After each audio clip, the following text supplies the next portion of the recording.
I'm out of it, right? Good evening, everyone. Okay, welcome. This is Jeff Newton, the superintendent here in East Lyme. I want to thank you all for joining us on this Town Hall Middle School reopening discussion and presentation. I want to thank our middle school administrative team and one of our teachers, Mr. Anderson, who's part of this, and everybody involved in putting this together. Much appreciated. Many of you were just probably on our elementary town hall meeting, so some of this, what I'm saying might be a little repetitive, but I want to make sure everybody hears it.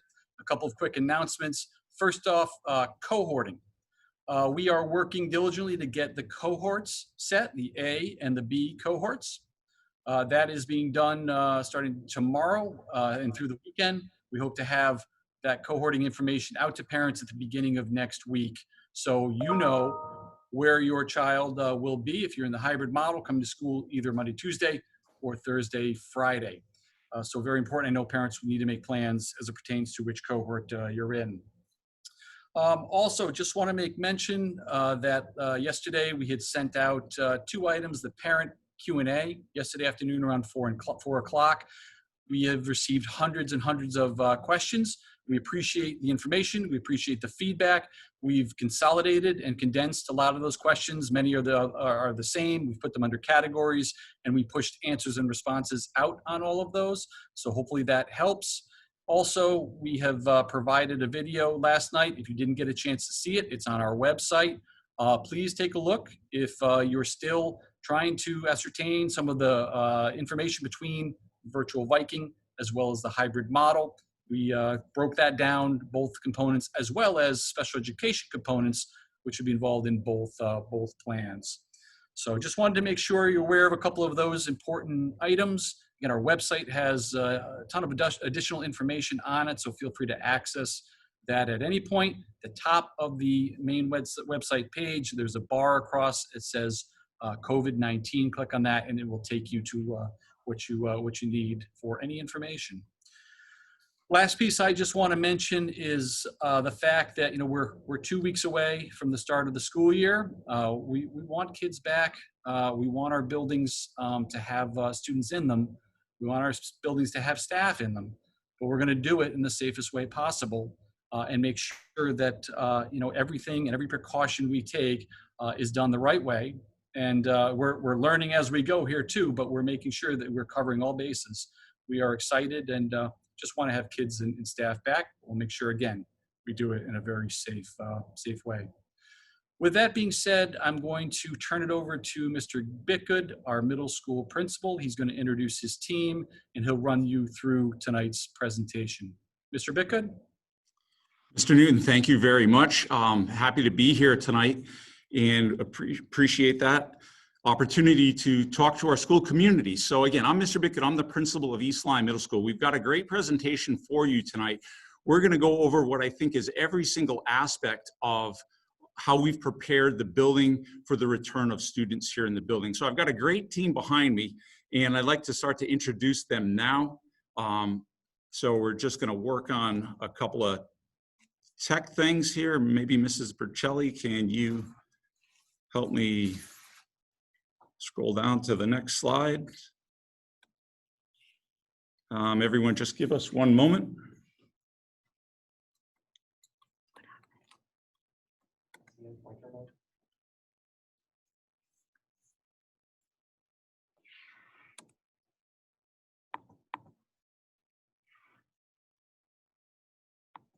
Okay, there we go. Sorry about that, everyone.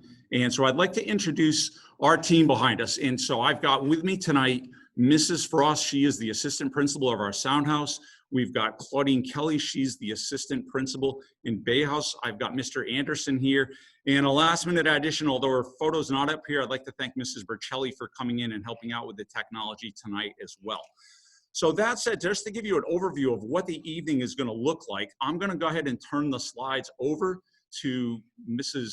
Frost, who's going to just give you a quick overview of our meeting. Good evening, Everyone, thank you so much for being here tonight, and thank you, Mr. Bitgood. Again, I'm Jennifer Frost. I'm one of the assistant principals at the middle school, and I just want to talk to you for a couple of minutes about how this meeting is going to work. We also want to thank Mrs. Carrie Bond. She is the administrative assistant for Mr. Bitgood. She is moderating the Zoom meeting and assisting you all to get in from the waiting room. So if you have any issues with the technology, you can email Mrs. Bond. Please, if we could have everyone mute your microphone to assist with our clarity, that would be great. Mr. Bitgood will be sharing his presentation screen throughout this presentation. And I wanted you to know that if you don't already know this, in Zoom, you have some view options at the top of your screen. So if you need to make the presentation larger, which I do, you can go ahead and do that under view options.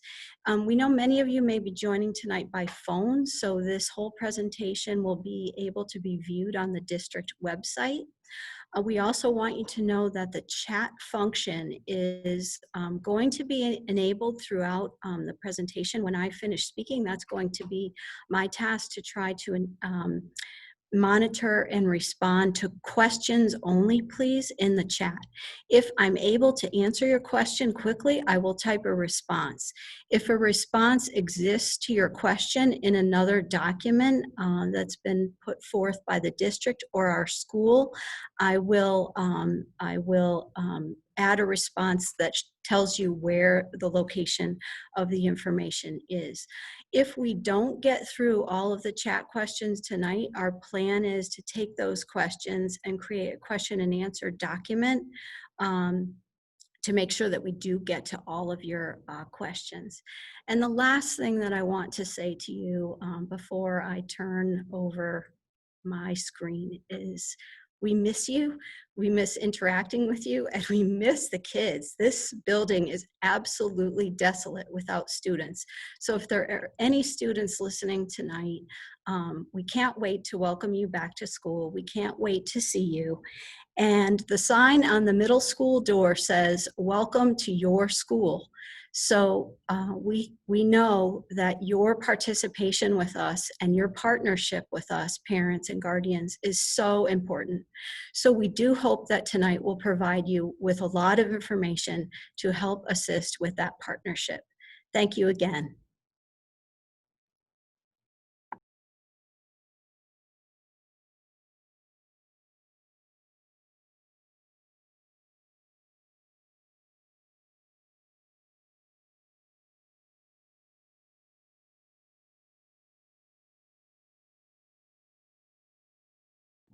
Okay, I am back, everyone. Back. A couple of technical things here. We're having a tough time advancing our slides tonight, so I'm going to again call on Mrs. Burchelli to help me with our slides. I think we got it here. Okay, so this is our town hall meeting agenda for tonight. We've done our introductions. I'm going to do some building updates. There's a lot of things going on here at East Lyme Middle School throughout the building. We've done a lot of maintenance things, both inside and outside. We're also going to talk about our safety here, everything that we've put in place for the return to school. Then we'll go over some logistics. We're going to spend a bit of time in instruction. We've got Mr. Anderson here. He's going to go through kind of what a couple of weeks would look like in our hybrid model.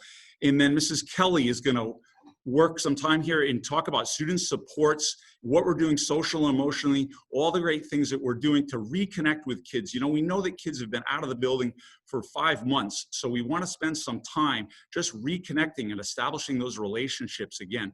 Then finally, I'll talk about communication and how we intend to communicate from the building and get all the important information out to you in a very timely manner. So that said, if we can just go over some East Lyme Middle School building updates, the interior of the building, our head custodian's name is Mr. Peter Coombs, and he has done an outstanding job for us in terms of stripped all the floors, they're re-waxed. I've got some great pictures that I can show you with that. Our classroom furniture, it's all been cleaned. The rooms are really spectacular here. The cafeteria has been power washed. And the first time I ever heard that we actually go in and we power wash the walls in the cafeteria. It's really remarkable to see just what it transforms into. So again, they've worked on that. They just waxed the floors over the last couple of days. Our carpets have all been deep cleaned, and we're actually even doing some carpet upgrades in some of the kivas this year. And we're on a cycle that just replaces that carpet over time. Our drywall in the classrooms has also been repaired, and most of it has been repainted. In terms of our exterior, the porticos, when you drive up to the main entrance of the building, I've got a picture right down here, the porticos have all been cleaned. And there was some grout, the cement grout that was decaying a little bit. That's all been taken care of. The caps have been replaced. They were out there working today. And as you can see from the picture over here, we've got cement steps that have all been repaired. We've got these pads here that alert us that we're coming up to a crosswalk. That's all been taken care of. So just a general facelift for the outside of East Lyme Middle School. So we're happy to have that work done. We think the school looks great. The groundskeeping has done a great job on the lawns, although quite burnt, but they'll be cleaning that up right before students return to school. And I think the building's going to be in really terrific shape for our return of students.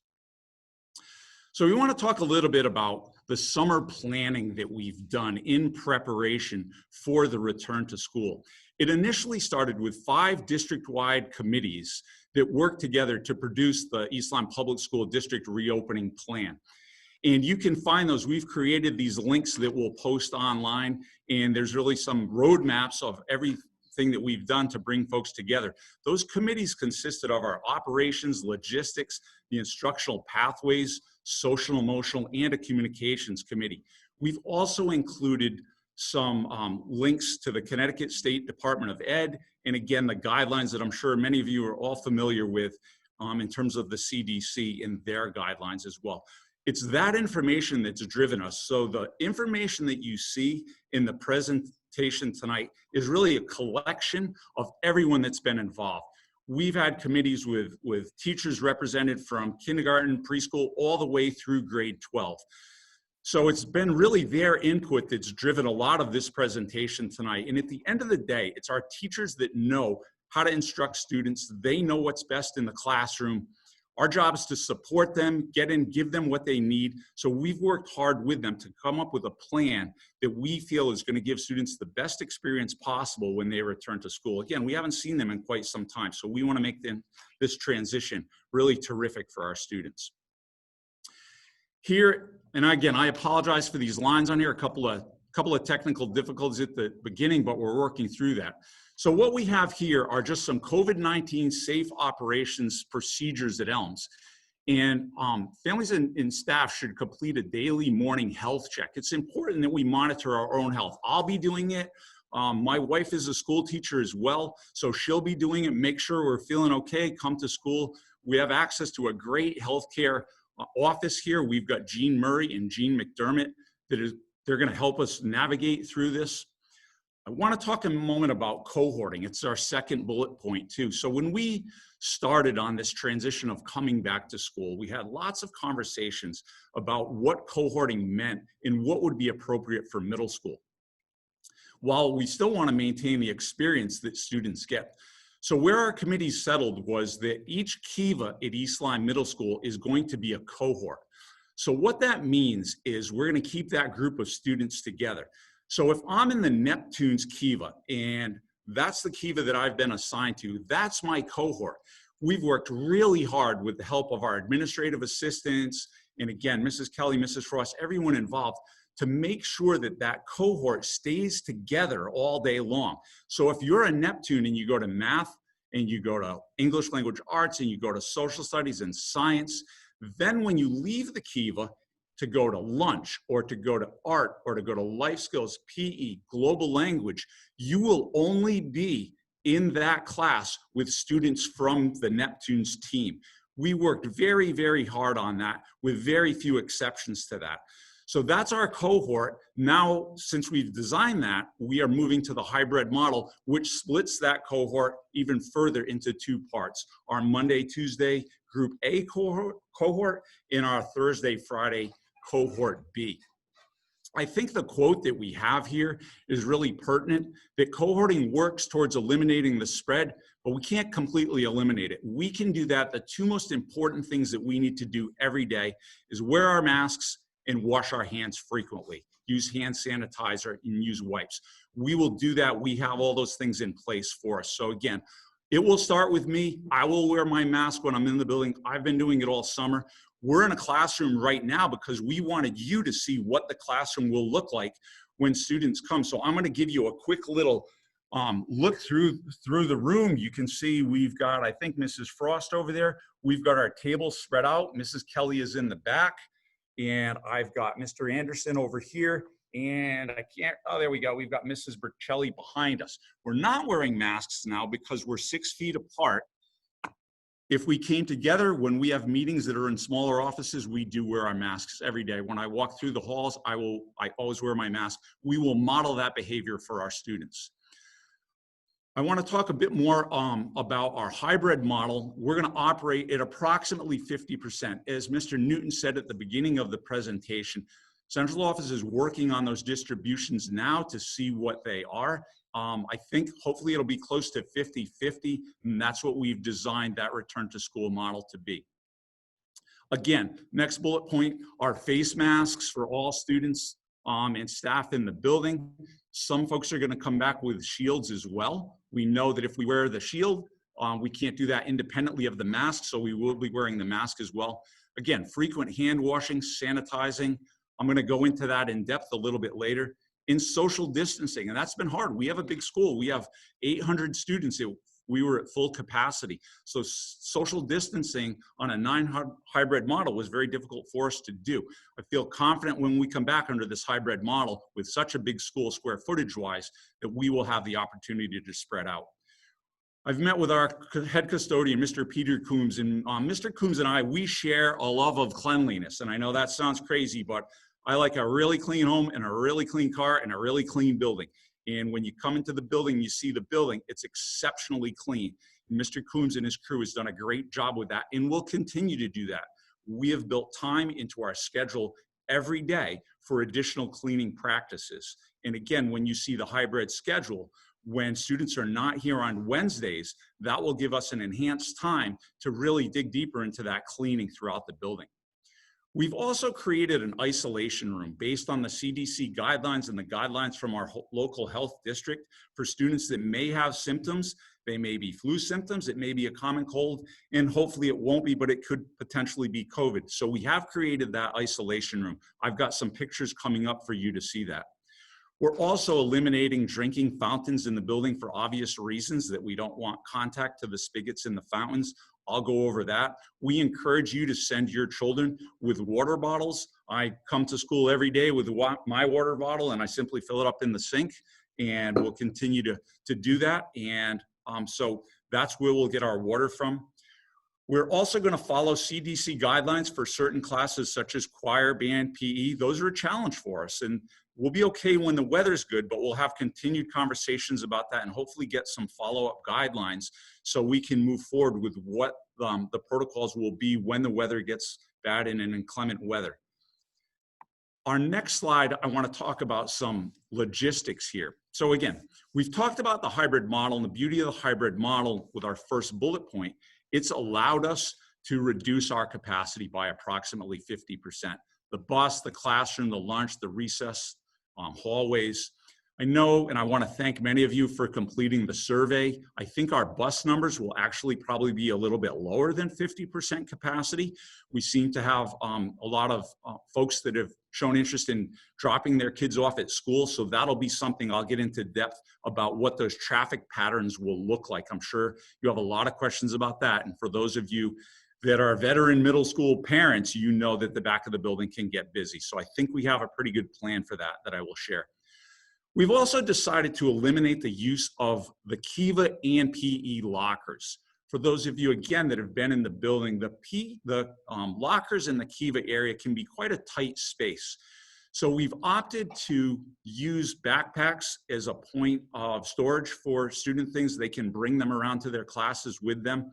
That's how, for those of you that have been in East Lyme for quite some time, the old middle school, that's how we sort of started our day on class like that, and kids had the things that they needed to move throughout the building.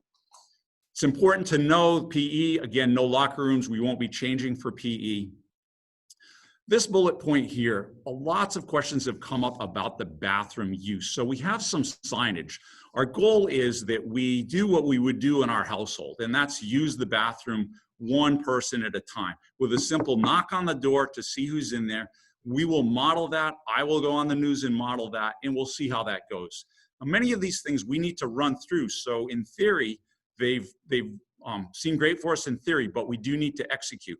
So we'll see how that works, and I'm optimistic that we'll be okay.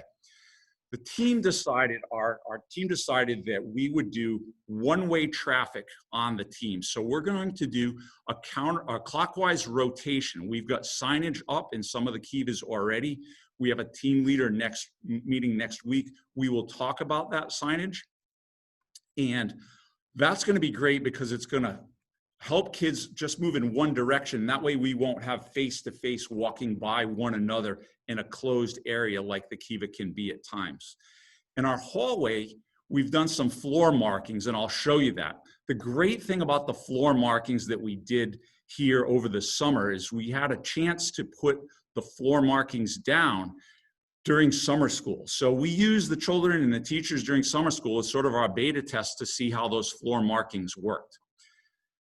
The lunchroom, got a few slides for you to take a look at the lunchroom. The lunchroom is going to consist of approximately 2 students per table. We are going to split the lunchroom into 2 segments. The beauty of our lunchroom, it's exceptionally large, and we're able to split that into 2 sections. It's got a foldable, collapsible door that goes right down the center of the lunchroom, and we'll be able to split that in half. So that's good news in terms of the lunchroom.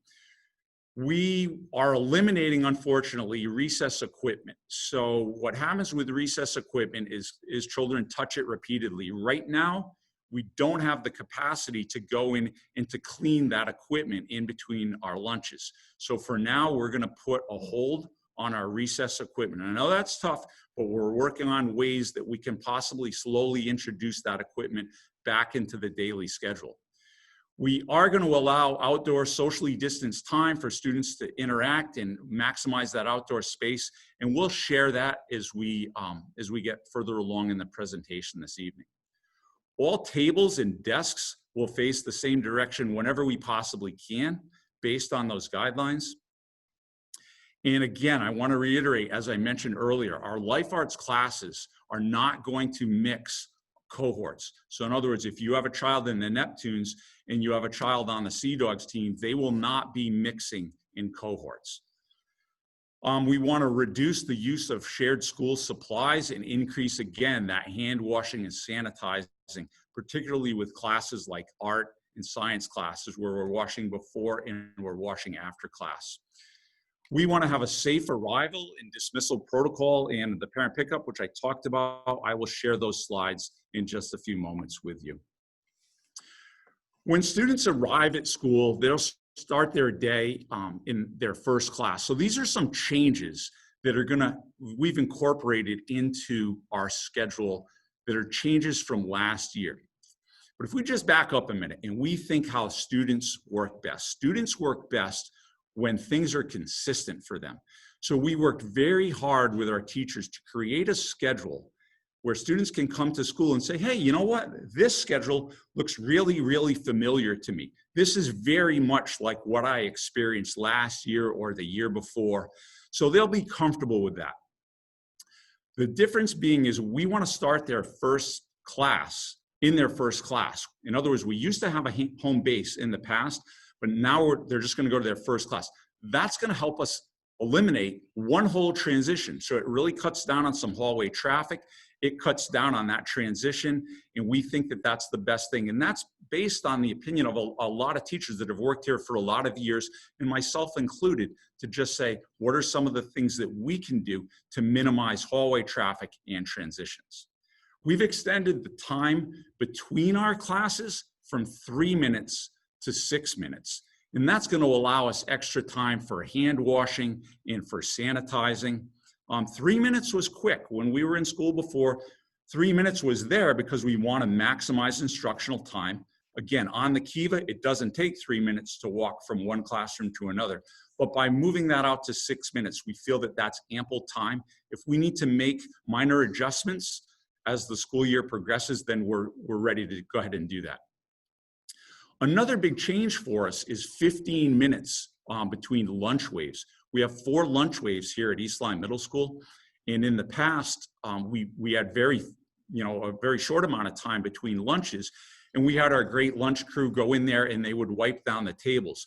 Well, the cleaning now between lunches has to be more robust. It has to be more thorough, and it's going to just take more time. So I have worked with Chris Urban, Director of Food Services, and I've worked with Chris Lund as well to go over what that'll look like and how much time would be adequate.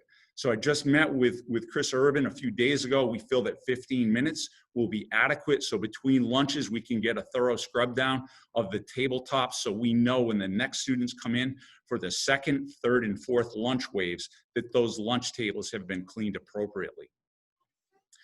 Again, if you're a parent of these kids in East Lyme Middle School, you know that since I've been principal here, we've incorporated a block of time into our schedule called Flex Block. And Flex Block was really to help us have some time to do interventions with students. We do SRBI interventions for students that just need a little extra time, just need a little more instruction. We have extended that flex time out probably by a good 20 minutes or so. That's going to be a great time for our teachers to have mask breaks, hand washing breaks, additional sanitizing if needed, and just movement breaks.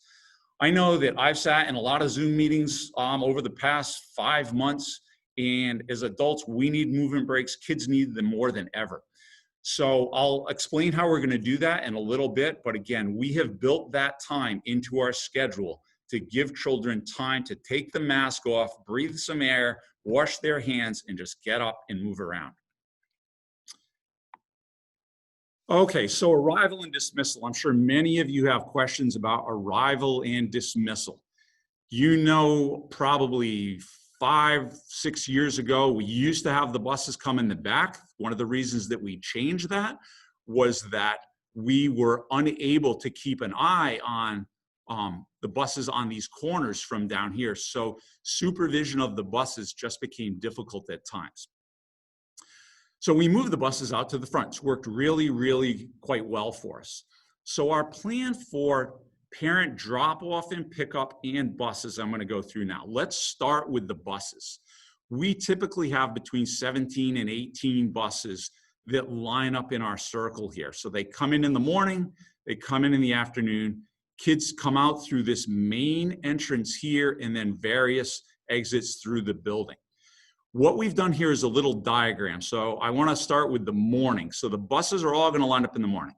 We just put these on this little clip art in here to represent the first bus that would be here. And then this could potentially be, we're going to call this the 10th bus for purposes, not the actual bus numbers, but just for purposes of the demonstration tonight. Children at 8:15 will be released from this bus.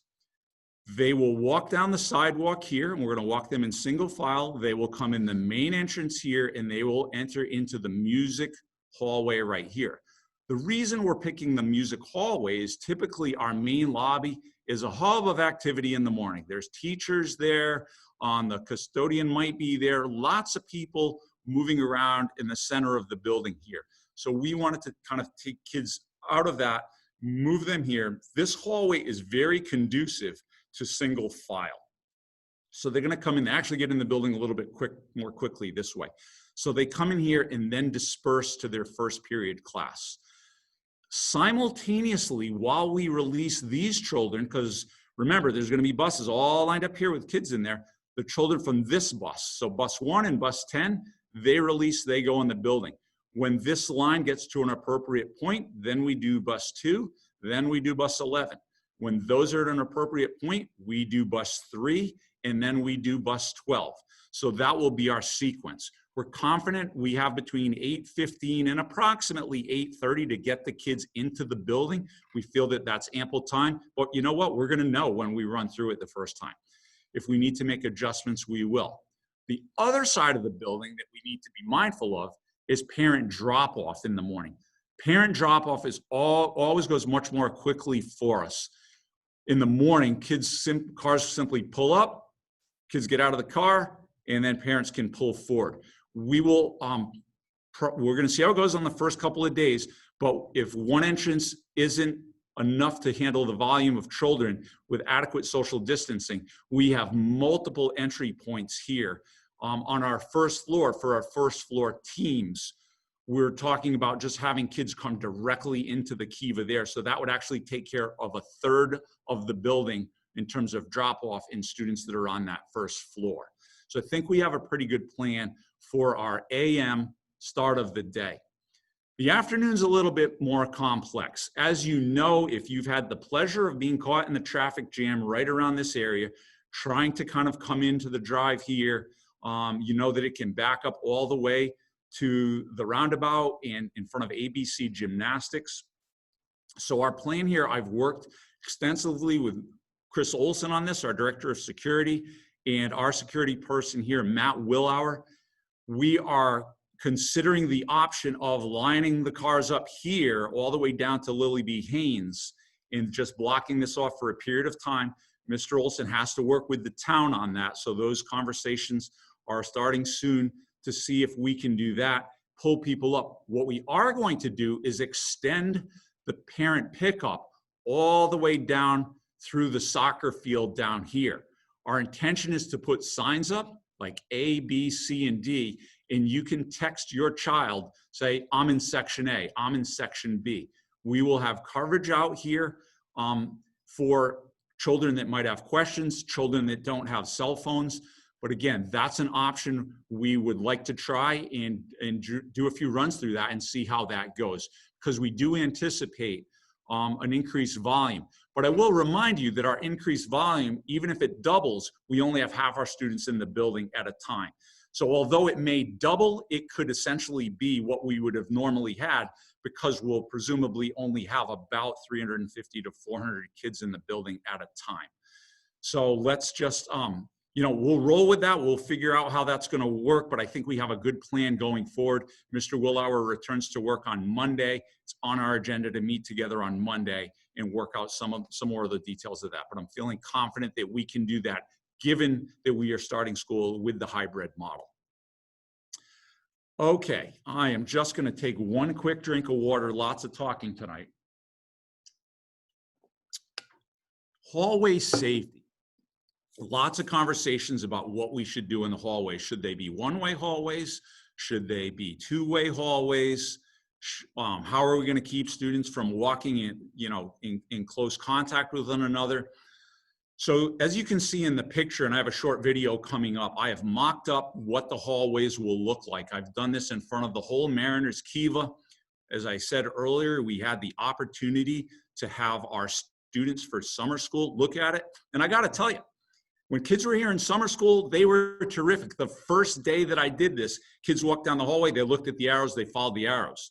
The adults were another story. So I think our professional development needs to go on the adult side and probably not on the child side in terms of our moving through the hallway. We've put a no walk zone. It's a 2-foot zone in the center where we don't want kids to walk unless it's in and out of the kiva. So we'll model all this. I'll go on the news with it. I'll send videos home about this. We use a vinyl tape. Remember, I told you I'm a stickler for cleanliness, and so is Peter Coombs. Our hallways are impeccable. We use a special vinyl tape. It doesn't mar the floors. It's easy to remove. So cleanliness isn't going to be a problem with that.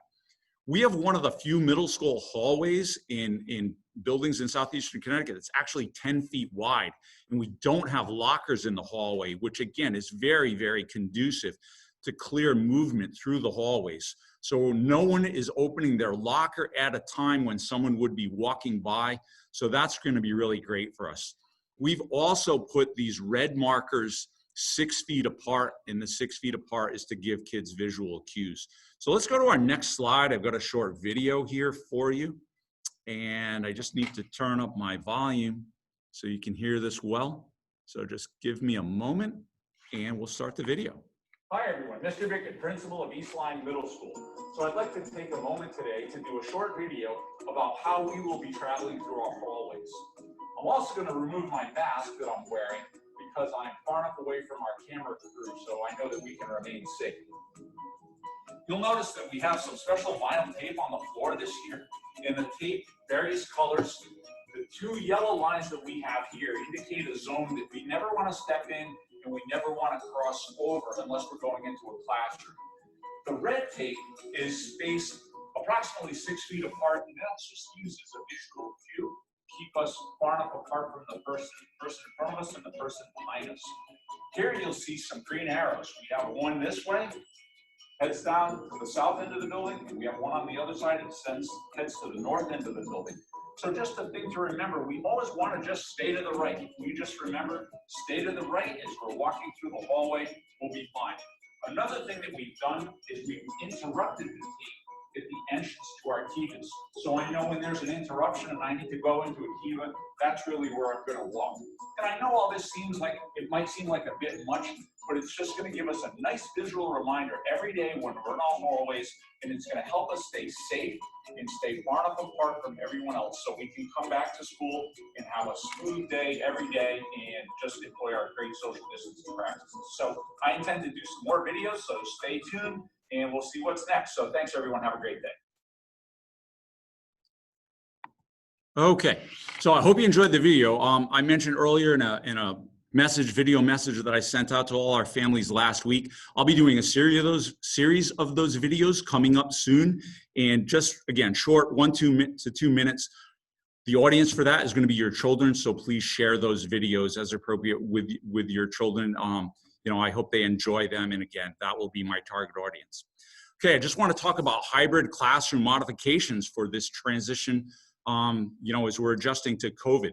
This is the classroom that we're in that I just panned the camera through a few minutes back. If you look here on this side, we've got about 11, 12 tables in this setup, and it's going to be 1 chair per table. So given the numbers that I'm anticipating based on the distribution of cohort A and B, we're feeling that we can be okay with 1 chair per table, 11, 12 tables per room, and this is what it would look like on the left-hand side. That said, there may be an instance where we need to have more than 11 or 12 students. So here I've kind of mocked up the room to show you what it might look like if we had to have 2 students at a table. So you can see here a chair at the end and then a chair at the other end faced at a right angle to the original chair. And that can get us about 15 kids, and still we feel that social distancing is going to be adequate for given the guidelines that we've been given. So I hope that helps. I hope that helps you have a better understanding of what our classrooms will look like. Our next slide, science rooms are a little bit different. So this is one configuration that we used during our summer school session. And again, a bit of a different configuration here, and mainly because if you look over here, this is a permanent fixture in all of our classrooms. And because they're science rooms, it's a science table that the teacher, think of it as a podium, but a lot of demonstrations happen up there. I assume that we're going to be doing more demonstrations, expect that we're going to be doing more demonstrations in the front.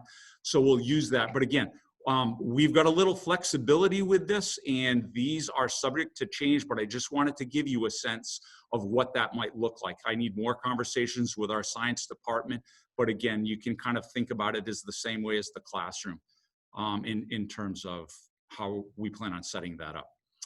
Okay, I want to talk about COVID signage. Lots of the guidelines recommend signage. We've actually printed some of these from the CDC. If you can see this sign on the bottom, it actually started in early March. We put those up. These are the knock first signs for the bathroom. We've got some one-way directional signs to help us on the kiva, help kids rotate through the kiva. Again, we will model that. I talked to you a little bit earlier about the CDC required isolation room in our health department. So it only made logical sense to us that we have to have this room as close to our health department as possible. So again, for those of you familiar with the architectural layout of our building, the nurse's office, the health office. The room right across the hall from that is our wellness center. Our wellness center is currently full of exercise bikes and elliptical machines. We are probably not going to be using elliptical machines and exercise bikes anytime soon. So it was a great setup for us to just use that room as the isolation room. I do want to say that during summer school here at East Lyme Middle School, we used it. We didn't have to use it as an isolation room, but it was available. So we've kind of had that trial run over the summer for that room. I want to talk about our equipment for our staff. You can see Mrs. Anderson at the front desk. For those of you that know her, you know she holds the fort down in the front. She is a very high volume spot there. And so it's hard to see because the plexiglass is really good, but she's kind of trapped behind the plexiglass right there. That's been up. We've run our summer with plexiglass. Our intent is to put that in high volume areas. We are obviously going to do everything we can for our children. We also need to make those same considerations for our faculty and staff as well. So thank you, Mrs. Anderson, for that great photo. We have masks. If children come to school, they forget those masks. We have masks available. Hand sanitizer, sanitizing wipes, gloves. We've got to, I meet with Mr. Lund on a regular basis to make sure that our building will all be well stocked. Our custodial staff, again, take a look at that floor. It was just finished yesterday. It's absolutely perfect. It's beautiful. The good news with a high wax floor like that and a high finish, it's easy to clean. And I think that's our big takeaway, that floor right now is prepped. We can clean it well. The reason I put this slide in there, one, is to show you the building and how clean we intend to keep it, but to also show you up here, there's a track in the ceiling. That track allows us to divide our cafeteria into two separate rooms. So I'm going to show you the blueprint that we've created, and this is what our lunchrooms will look like.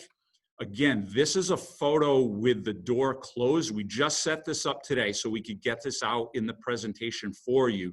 So you could just breathe hopefully a little bit easier when you see what the lunchroom will look like.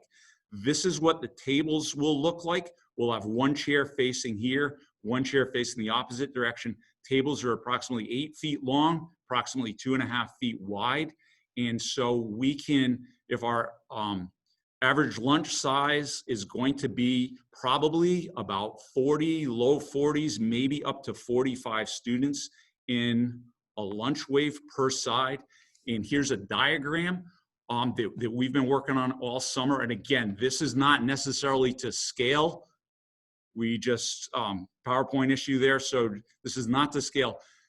Look at the separation between the students here. And I think that's kind of the takeaway for this slide. So again, if you have any questions about that, you can put them in the chat. We're happy to answer that. Want to talk a little bit about recess changes at ELMS. So we're fortunate, again, we're a 5-8 middle school, but we're one of the few middle schools that actually has recess. And because we have recess, it's become a part of the culture of East Lyme Middle School. Foursquare is just the most vibrant, exciting, passionate sport you've ever seen. It's better than any sport. You've got to experience it. We're not going to be able to do that this year. Hopefully we can ease back into that. But we know students need to have some time to go outside with their peers. They can go out after recess. If they are congregating, they need to have a mask on. If they're going for a walk and the social distancing is appropriate, they can take their mask off. We will have adults out there to kind of monitor that. When they do come back into the building, they're going to need to put their masks back on. That's just going to be the rule that we start with here. We'll help them with that. Water fountains. Again, I talked about it earlier. I know it's not the prettiest sight in the world, but we had to cover all our water fountains this year with big industrial garbage bags. So to promote not using the garbage bags. In a perfect world, we would have these beautiful water bottle fillers. This school opened in the early 2000s. These water bottle fillers were not something that was common in school settings. I know that the elementary schools and the high school, they have been retrofitted with those. We haven't. I've met with Chris Lund. We have a couple of those on order. They are probably not going to look like this. They will take the current ones that we have and retrofit them. We are currently planning to do 2 of those in the cafeteria, 1 on each side. So again, we're going to encourage kids to bring their water bottles to lunch. But again, I would encourage all students, there are sinks in this building, and I use my water bottle. It's the same exact water that comes out of the water coolers, that comes out of the faucet. So I think I have a picture of a sink coming up in terms of hand washing stations here. We have 206 sinks throughout East Lyme Middle School, a number that was hard for me to fathom when we totaled those up in the last couple of weeks. That's a lot of washing stations throughout the building. We are currently adding paper towel dispensers and soap dispensers to every sink that students have access to in the building to promote frequent hand washing. That will be done by the time school starts. So we're excited to get all those up and running. I've called Dave Putnam, who is the Director of Parks and Recreation for East Lyme Middle School. You may or may not know that the fields behind East Lyme Middle School are not actually part of East Lyme Middle School. They're actually part of Parks and Rec in the town of East Lyme. We've had an unbelievable relationship with the town throughout the years.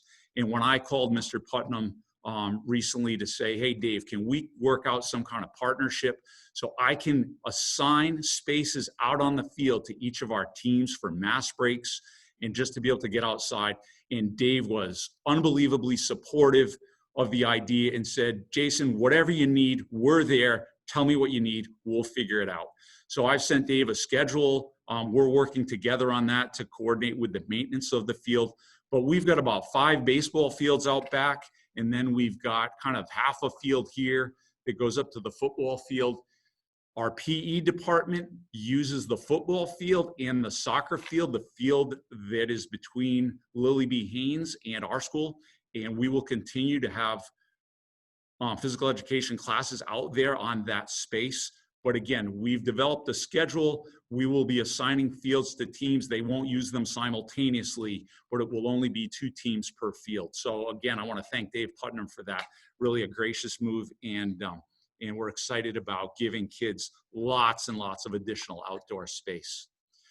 Okay, I know that you've seen the hybrid model repeatedly. I know that you've seen virtual Viking.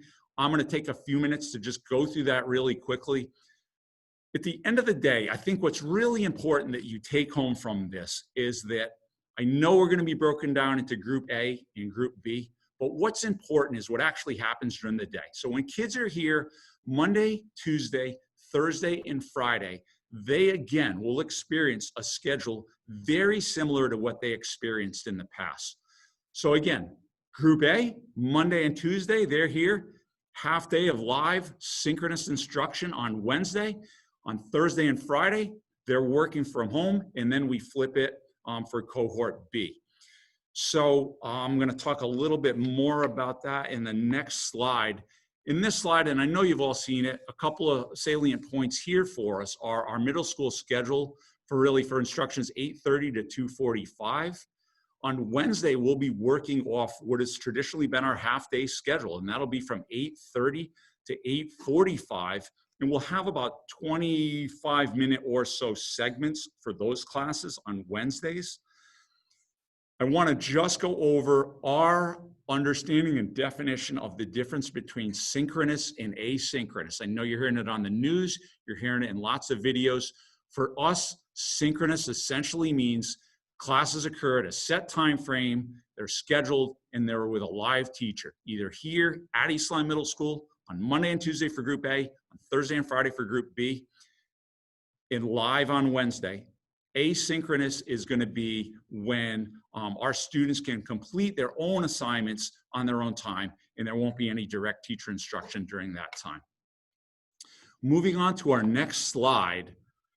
Whoops, let me back up. Sorry about that. Our next slide, lots of definitions. I'm going to leave it up. You can take a look at it when we post this. I think the big takeaways on this slide, we will be prompt in taking attendance, still very important part of our protocol here. Our primary hub, our learning hub, will remain Google Classroom. We've made an excellent shift to that in the spring, and we will continue to enhance that. I think it's important to know that we will still be doing assessments. We have some online assessments, STAR, iReady, those things. It's very important for us to get good diagnostic measures on where kids are. And so we will be starting those when school starts, and that'll be important information for us. Let me move on to the next slide. Virtual Viking model. The best thing I can do is refer you to the presentation that Mr. Newton did with his central office team. I have a link there that really explains the virtual Viking model. I will leave this slide up for your review here. Again, some similar definitions, but what I wanted to really bring your attention to is this slide. This slide has some important points. In the first bullet point, there will be an East Lyme administrator who's going to provide oversight and respond to student and family needs. They're still our students. Administrators have a good sense of understanding the needs of students, of families, so there will be an administrator connected with the program. It's any movement between the instructional programs, the hybrid versus the virtual, that'll be discussed on an individual basis with parents about their needs. If we do go fully remote, students rejoin their identified East Lyme designated classroom. Sports and clubs participation allowed in hybrid, not allowed in virtual Viking. Remember, you're in virtual Viking because families had to make a tough decision about whether sending children to school or not. There may be some underlying health things, so we want to honor that and we want to support that and protect that. And we're not sure that participating in clubs and sports would really honor that in the way that we would like to. Again, our ability to utilize our staff, we want to support students in peer relations. We want to keep the bond. We want to keep the relationship between the kids that do end up taking virtual Viking based on medical or family needs. We want to keep them connected to our school. They're still our students. They're part of our East Lyme Middle School community. You'll see on the bottom of this slide, we have a YouTube link, and I encourage you to go onto that link and take a look. I'm not going to talk about this slide. It's very similar to the other slide where we talked a little bit about assessments, lots of definitions. So we'll move forward. I've got the privilege of having one of our great teachers here. His name's Mr. Anderson. He teaches on the Big Blue team. We thought it'd be really important for you to understand what the school looked like under the hybrid model through the perspective of a teacher. So that said, I'm handing it over to Shane. Shane, thank you for being here this evening. Thank you, Mr. Bickgood. And I'm not unmuted. Thank you, Mr. Bickgood, and good evening, everyone. Sorry, I had a hard time unmuting myself for a minute there. Before I provide you with a sample of what the hybrid model might look like for your child, I just want to go over very quickly what this idea of blended learning is. You may have heard some of it, and you may continue to hear some of it as we move forward, but essentially blended learning has two major parts. There's the part that's done online or at home, and there's the part that's done at school. The great thing about the part that's done at home is students have choice over when they complete those activities, in which order they complete those activities, if they're provided that option. And then they can come to school and work with the teacher on those activities. Next. During a traditional school year, so let's pretend it was last school year, before we had COVID and before we were talking about this reopening model. Your child may come to class, they would complete some notes, complete an activity, be assigned some homework to practice those skills and reinforce them at home, and the teacher may do some checks for understanding, some small assessments to ensure that students are actually understanding the material before moving forward. The calendar below represents what 2 weeks may have looked like. I do apologize to those of you who don't like algebra, but it was one of the easiest topics for me to use to demonstrate this. So as you can see on every day, there is a new topic that builds on top of the topic the day before. There's notes, possible homework, and quick assessments that will allow the teacher to assess student progress as we move forward. We wanted to make sure that moving into the hybrid model, we did not lose any of these things, nor did we lose instructional time.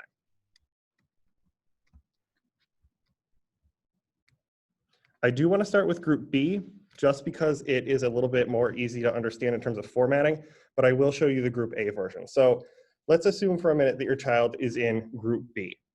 So they are at home on Monday, Tuesday, and Wednesday, where they will be receiving that half-day live instruction on Wednesday, and then they can use the afternoon as the other part of the half-day to do some work, and they will be on school on Thursday and Friday. Let's say when they're at home, their teacher may assign some video lessons for them. And I'm talking short video lessons, maybe 10 to 15 minutes, as well as some interactive activities. Those activities could be Nearpod, Google Classroom, iReady, any of those great resources that we as teachers have to engage students online. When the students return to school, that's our opportunity as teachers to really work with them and hone in those skills and perfect them so that when they move forward, they will have a greater understanding of the topic. And of course, we can still assess students as we move on. One of the great things that this model provides for us is that it allows us to continue to teach the same amount of material over the same period of time while still maintaining our great instructional practices as well as assessment practices. The only other slide I want to show you right now is for Group A. So you'll see in Group A, it looks very similar, but just be mindful that Group A is in school on Monday, Tuesday, and they will be at home Wednesday, Thursday, Friday. So there's just a shift in terms of when students are learning the material. I don't want you to think our students are not doing work on Monday and Tuesday in Group A. Keep in mind, this is a continuous cycle, so they will always be engaging with new content. But one of the great things that this staggering of 2 days does for us is it allows teachers to be consistent with their instruction and ensures that students, whether they're in Group A or they're in Group B, still continue to receive the same high quality instruction that they would. Mr. Anderson, let's see.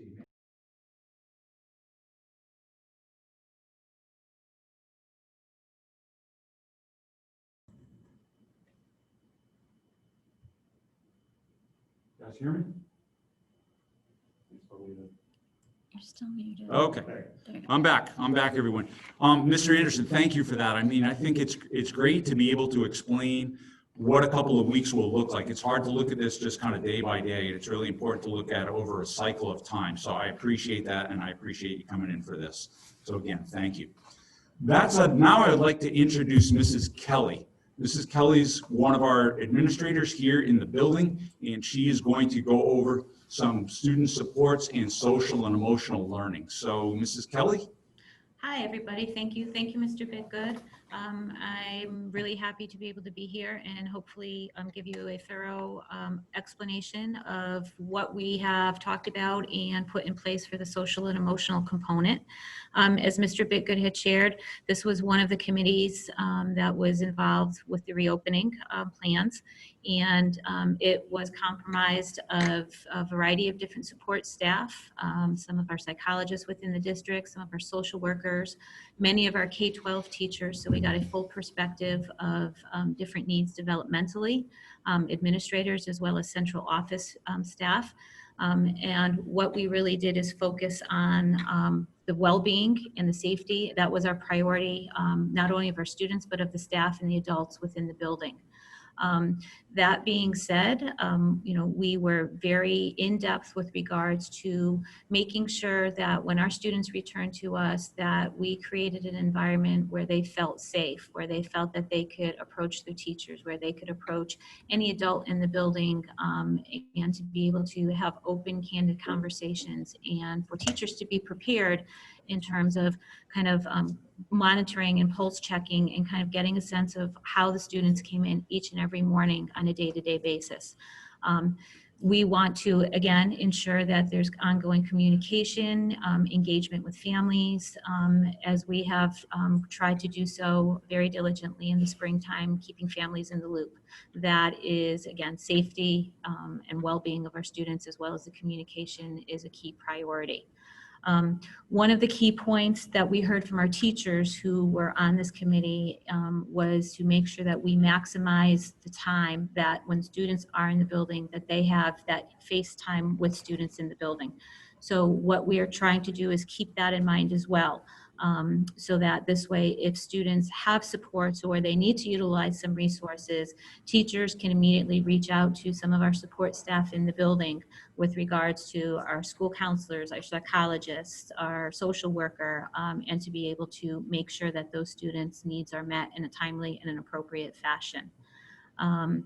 Part of what we also talked about is the importance of really being able to allow students, and again, we understand too that this is going to be markedly different than what students have experienced in the past. but making sure that kids have mass breaks, have movement breaks, have some socialization opportunities to the best of our ability while maintaining appropriate and safe distances. And for being able to interact in a classroom and to be able to ask questions and to feel comfortable and to know who they can talk to, should there be questions and concerns that they have. Also, what was brought up was the possibility, when the weather was conducive, is to look at trying to increase when opportunity presented itself. And again, making sure that our safety measures were also kept in place, is utilizing some of the fields that Mr. Bitgood talked about within the building, the assigned spaces for Kivas, to be able to try to have that opportunity for students when appropriate for outdoor lessons, and to be able to kind of increase some of the fresh air opportunities outside. So that is something else that we had talked about.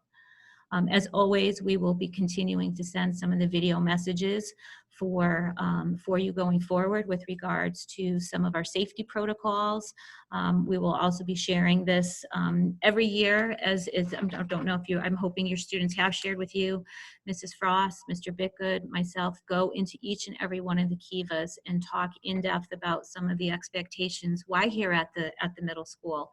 So we will obviously continue to do so, especially with some of the changes, to make sure that the kids are aware, from wearing masks to making sure that they understand. And I happened to see one of the chat questions that came up earlier with regards to protocol and procedures for fire drills and lockdown. So all of that will be addressed with the students specifically within the first few days back in the building, so that we can ensure, again, going back to our very first point, the safety and the well-being of our kids.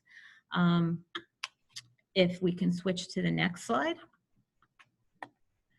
Okay, so what really drove our social emotional committee is something which is something we have used not just in developing for this year, for the 2021 school year, but we actually use this as a framework and a reference point last year.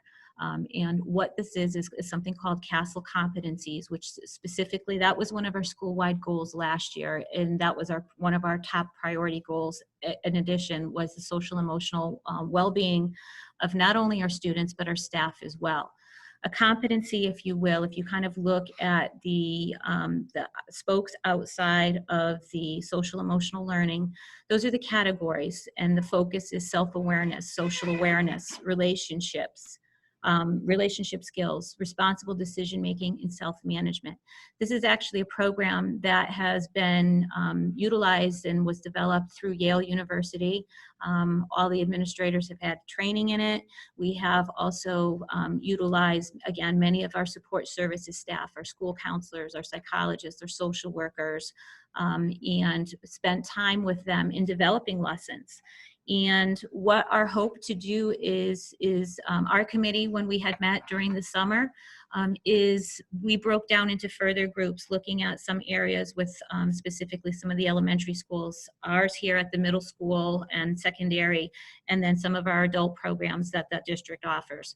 We then, each of our subcommittees within this, broke down something that we called was a toolbox. And the goal of this toolbox is specifically to have our classroom teachers to be able to have immediate access to links, to sentence starters, to be able to try to hit upon some of the areas that I had described here that you see in the outer part of the social emotional learning.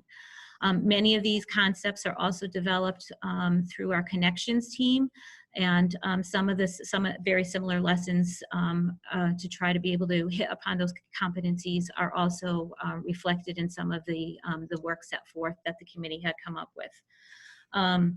I think what will be especially important, and the message that we want to give out to our teachers when they return, is when your students come back to us, those especially the first 2 to 4 weeks, is just making sure our students acclimate, making sure we answer questions, making sure that we have the opportunity to be thorough and complete, and really getting that pulse check and making sure that kids are feeling safe, that they know who their support people are in the building, and that they can go to any adult and we can help them access the people that are here in the building.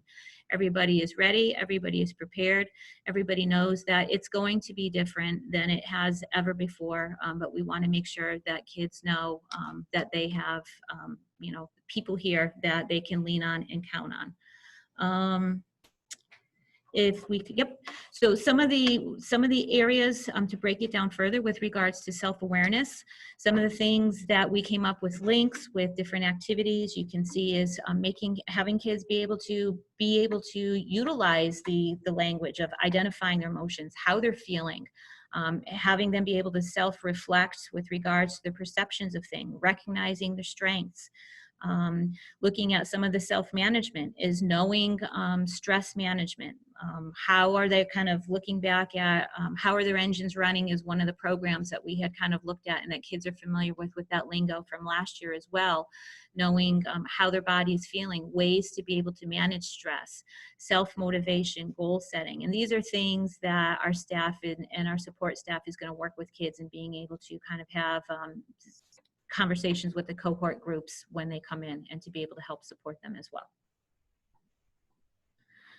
Social awareness, some of the areas there is with regards to respecting others, empathy, perspective taking, appreciating diversity, communication skills, looking at teamwork and being able to problem solve together, communication, being able to be supportive to peers in a classroom with regards to being able to socially support one another, or to be able to have a peer reach out to a classmate, and if they notice that somebody is having a difficult situation, being able to help be an advocate or spokesperson for their student in the classroom as well.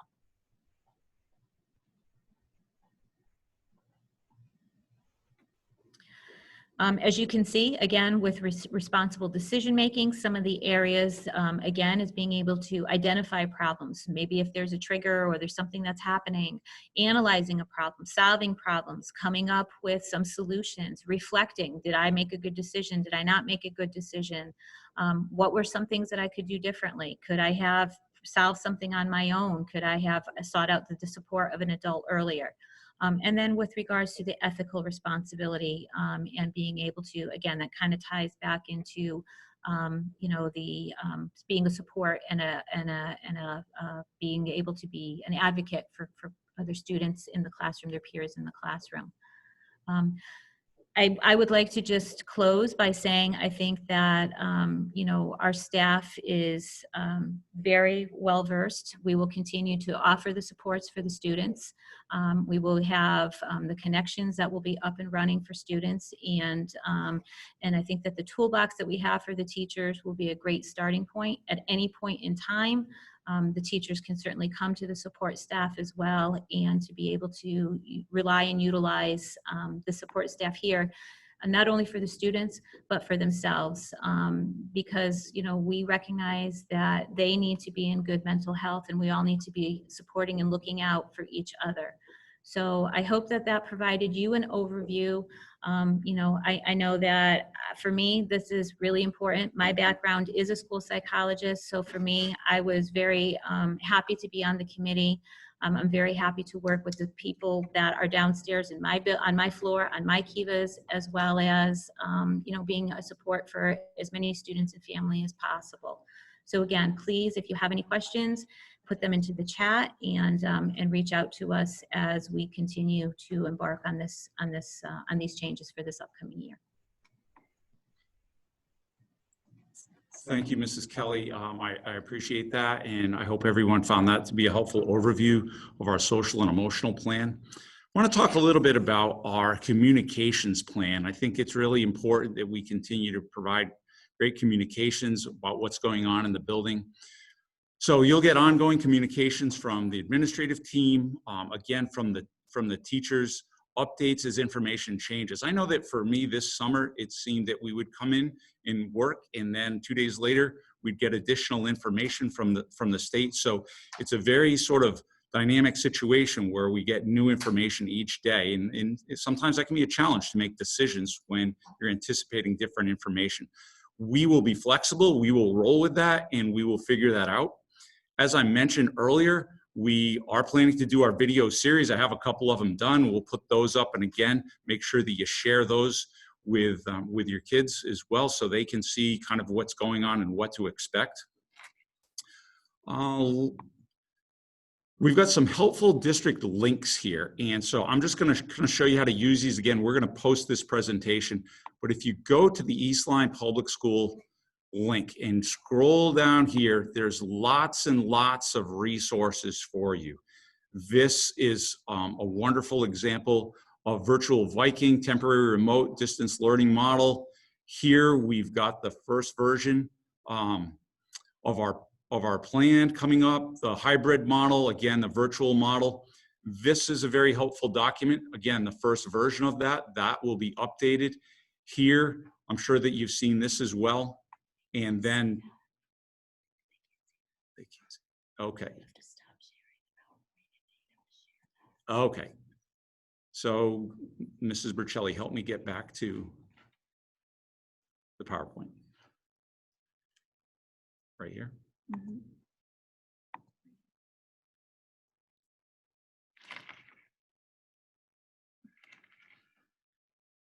Where is it? Don't know. So stop sharing. And then just do a new share. And Share screen. right here. It's going to go to the same thing. Should I go to here? You wanted to go. Oh, and show that. Yeah. Without the PowerPoint. Okay, hopefully, sorry about that, folks. Shared screen, I need to share a different screen. So hopefully you can all see this now. And let me just back up a little bit. Mrs. Burchelli, we good on this? Can we see this? Yes. Okay, so let me just back up again, and my apologies for that. East Lyme Public School website, that was the link that we created in there. If you scroll down through here, lots and lots of resources for everything. In all the presentations that have come out through central office are here. I encourage you to kind of take a look at those. Ours is listed right here. We can provide a link for that later. This has been a helpful document, I think, for everyone. It's version 1.0. That'll change. That'll be updated at some point in time. And then again, this roadmap to reopening as well. If we scroll down a little bit further, I know that the weekly parent updates are a great way to find answers to some questions that you might have. And then again, some additional just general community resources further down there. So take a look at that. I'm gonna stop share here and go back to our PowerPoint presentation. So I'm probably gonna call on Mrs. Burchelli just one more time to kind of help me out here. Where's your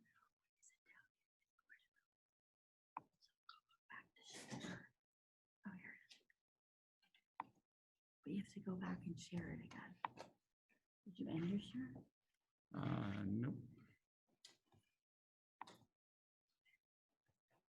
Okay, again, sorry everyone, and we're back to our PowerPoint here. And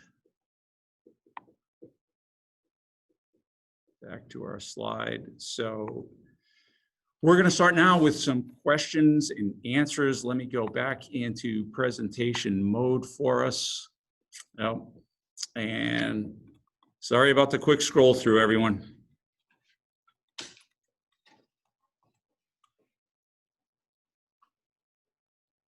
We are so we're gonna spend the remaining time here to kind of go over a Q&A, and sorry about the transitions. So we've got a lot of questions that have come up, and as Mrs. Frost indicated early on in the presentation, that we will certainly do a Q&A that will go out sometime next week as we have a chance to kind of compile all of your questions. So if they don't get answered tonight, I apologize. We will do our best for that. And I'm going to answer what I can now. A question that has come up is, what about fourth grade orientation? Be difficult to have it. Normally we have it on site here with kids. Our counselors are coming in at the beginning of the week. We're talking that through a bit. I think the important thing with the fourth graders, I'll communicate out to them. It's why I did the video walkthrough early in, I believe it was late May, early June, to kind of show them. So there'll be more virtual interaction with our fourth grade family or with our fourth grade students coming up. So stay tuned for that. I wanted to get through this presentation, kind of see what the questions are, and then based on that, we will reach out to our incoming fifth grade students. A big question for that is I know that they're making the transition from Seesaw to Google Classroom. And that is, you know, that can be a big transition. I want everyone to just take a breath with that. It's going to be perfectly fine. The teachers will take their time. They understand how difficult any transition can be. More importantly, the transition to East Lyme Middle School on a day-to-day basis, where we talk about things like walking through the hallway. We talk about reading their daily schedule. Those are all things that are already incorporated into our schedule that we would start the year with. So it's not our intention to have kids come in right at the start of the school year and in the first few days introduce them to Google Classroom. We will push into that slowly, and we will push into that over time. So again, if your children are all anxious about that, tell them not to worry about that. Another thing I wanted to bring up that I didn't earlier, I know lots of 5th grade students are always concerned about walking through the hall. Will I be late for the next class? Will I get in trouble for being late for the next class? No, you will not be in trouble if you're late for the next class. We will help you. We will guide you. Teachers will walk through the building with you, and we will spend the first couple of weeks to help 5th graders figure out what East Lyme Middle School looks like. So again, don't want anyone to worry about that. We will take care of that for you. More to come on that front. So I'm going to direct my attention here to the questions on the board. How will music and band lessons be conducted? So that's a great question. And again, we're still waiting. Some additional guidance from the state is supposed to come out. I think we're okay with our orchestra. We're not singing in the orchestra room, so we can spread out a little bit. And we've got small class sizes, and that's the big advantage for us. We have an exceptionally large band room. I had a chance to meet with Mr. McEwen and the band folks the other day, and the music folks. So he's working on some strategies. Again, we'll utilize some outdoor space when we can and when that's possible.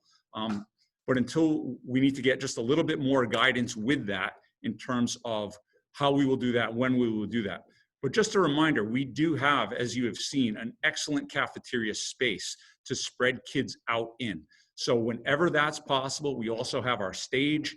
And remember, we have moved the global language Kiva from global language to Mariner. So now that's an empty Kiva with the collapsible doors.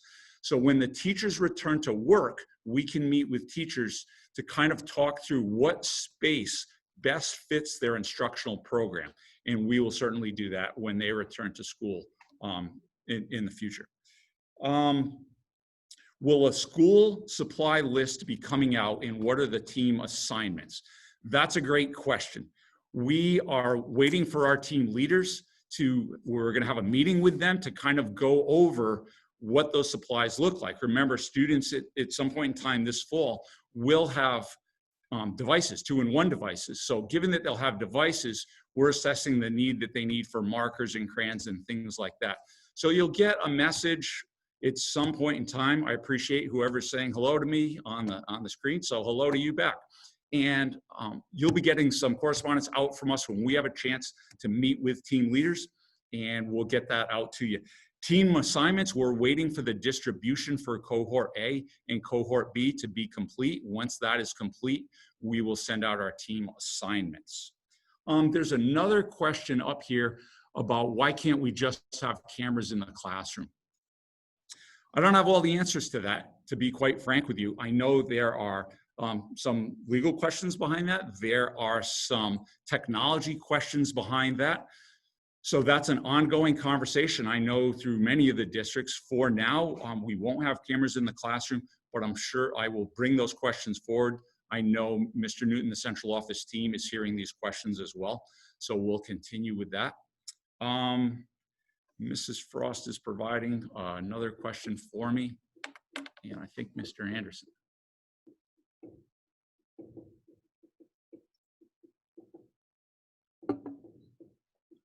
So we have a question about mask breaks, and to clarify how long they'll be, when they'll be, who will monitor that, and in some storing masks during breaks. Masks are the responsibility of the students. Again, we will always have extra masks on site here. Obviously, you don't want students to hand masks to other people. I'm sure that there's health risk sort of inherent in that process. So we will have mask breaks. The thing with the mask breaks is we need to get kids in the building. We need to get them settled. We need to get them into the routine. Teachers will be our best guidance on when kids need a break, because chances are teachers are going to need a break with the mask too. So I think that we need to start school. We'll see what that transition into the classroom with masks looks like.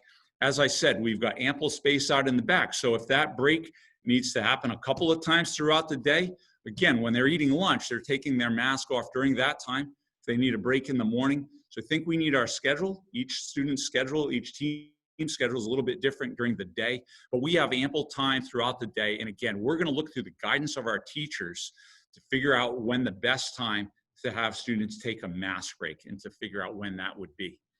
We talked about the supply list. So again, once we meet with teams and the assignments, figure out what we'll do with that. We've talked, and I know the music question is a big question, and storing the masks. Mrs. Frost? If your child gets sick, that's an excellent question. We will follow the same protocols that we would follow in any given year. So again, we've got Mrs. McDermott here and Mrs. Murray here. They're both registered nurses in our healthcare office. We also have an additional person in the healthcare office. We're going to be doing visual checks and just be able to get a good sense of when kids aren't feeling well. Been in this building a long time, and I know our staff has an intuitive sense of when things just aren't right for kids. But we would also encourage you to discuss that with your children and let them know if they don't feel right, if they've got the sniffles or they're feeling warm or they're just feeling not like they normally do. Let us know as soon as possible. We'll direct them to the healthcare office, and then we'll go through the healthcare protocols that the health department has laid out and that our nurses are very skilled in. So again, if they're exhibiting those conditions at home, I'd encourage you to keep them home on those days until you can figure that out.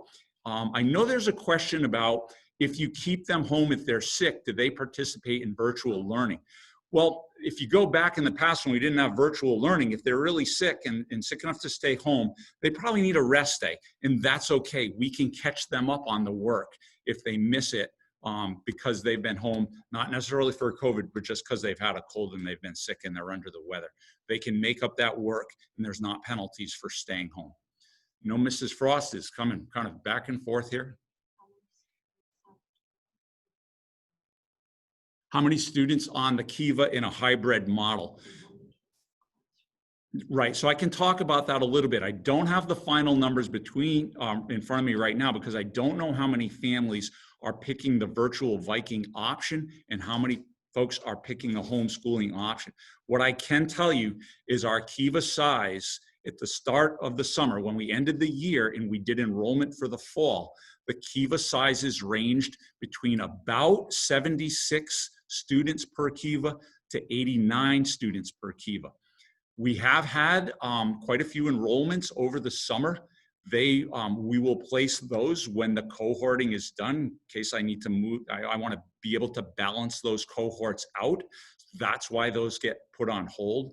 But I will say, let's take the maximum number. Let's assume 90.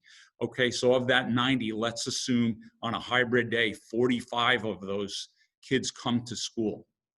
If 45 of those kids come to school, and that assumes no virtual Viking, that assumes no homeschooling, and 45 of them come into the building, that's about 11 kids per classroom, depending on the schedule. And if you remember when I went over what this room looks like and what that layout looks like, that's 11 in this room right now. There are 11 tables with 11 chairs set up. We do have the ability to add a few more to that.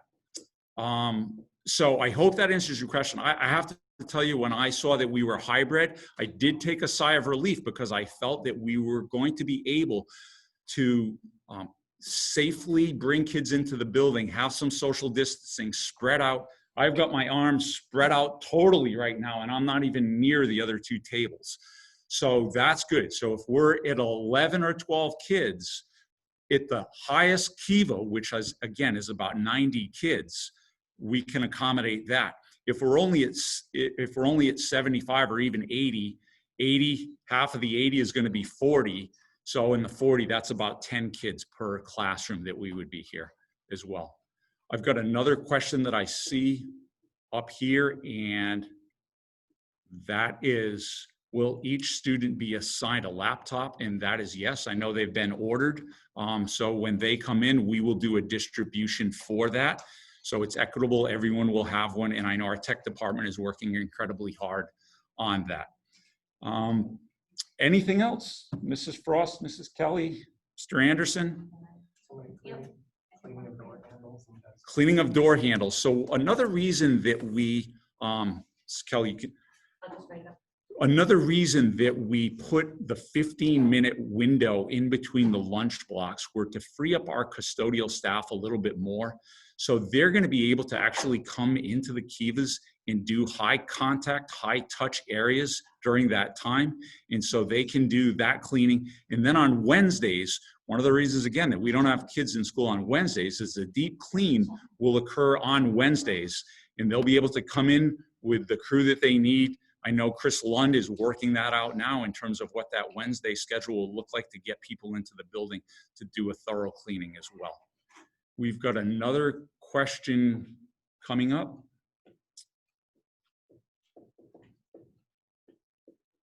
Bear with me for one moment.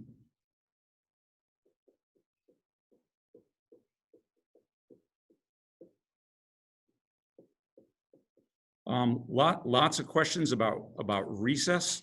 And look, we're going to do our best with recess. We're going to have some support outside for recess. So we've got some coverage out there for that. Again, we have that space. So I'm confident that kids will be able to go outside, play, and have a good experience outside. So that said, we have a few more questions that need a little bit more in-depth explanations. I plan on doing that through the Q&A that we will put out to you through a message. Look, I want to close by saying this is difficult. We know this is hard. We know that it's a difficult situation for lots of families and all. I also know what school looks like without children in it, and it's just not, it's not what it's meant to be. I'm very, very excited about coming here. What I can tell you is we will all work incredibly hard. We have a devoted faculty here. Your child's teachers care deeply about our students here. We're a school community.